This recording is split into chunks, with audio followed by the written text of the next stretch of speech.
Sinumpa mo ang iyong sarili. Sarap na sarap sila sa kasalanan mo.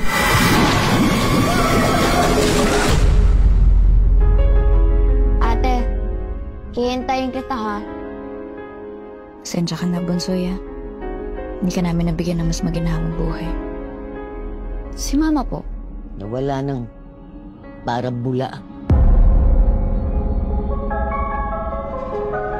Luna Caceres po. Maglilinis po ako sa inyo. You are such a good daughter, Luna. You're a much better cleaner than Natalia. Kilala niyo si Mama? Bakit parang pag nandito ako sa lugar na to, alam ng lugar na to ang lahat ng iniisip ko. Ang mga alaala ko. Kukunin nila ang buong diwa mo. Sino namang sila?